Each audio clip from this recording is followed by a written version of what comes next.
เก็ตเงินจะบ่ดีจักเทื่อถ้าเจ้ายังเฮ็ดสิ่งเหล่านี้อยู่ ฟังคลิปนี้ให้จบเจ้าเองจะรู้คำตอบกลุ่มแรกประเภทผลิตภัณฑ์ที่เฮ็ดด้วยนมงัวเช่นบ่ว่าจะเป็นชีสเนยจำพวกนี้ หรือว่านมงัวนั่นเอง เมื่อเรากินเข้าไปแล้ว มันจะมีปัญหาเกี่ยวกับลำไส้มันจึงเฮ็ดให้สะเก็ดเงินบ่ดีจักเทื่อกลุ่มที่2ประเภทของหวานจัดเช่นบ่ว่าจะเป็นเค้กชาไข่มุกหรือว่าชานมนั่นเองเนาะเพราะว่าจำพวกนี้เรากินเข้าไปแล้วมันจะไปเฮ็ดให้ร่างกายของเราอักเสบได้กลุ่มที่3จะเป็นประเภทแป้งเช่นบ่ว่าจะเป็นขนมปังเพราะมันจะมีส่วนผสมกลูเตนเมื่อเรากินเข้าไปแล้วมันจึงเฮ็ดให้สะเก็ดเงินบ่ดีจักเทื่อ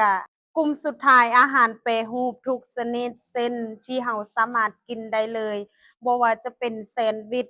หรือไส้กรอกนั่นเองเนาะเมื่อเรากินหลายๆเข้าไปแล้วมันจะไปกระตุ้นเฮ็ดให้สะเก็ดเงินบ่ดีจักเทื่อถ้าว่าคลิปนี้มีประโยชน์ฝากกดไลก์กดแชร์ให้คนที่รักนำ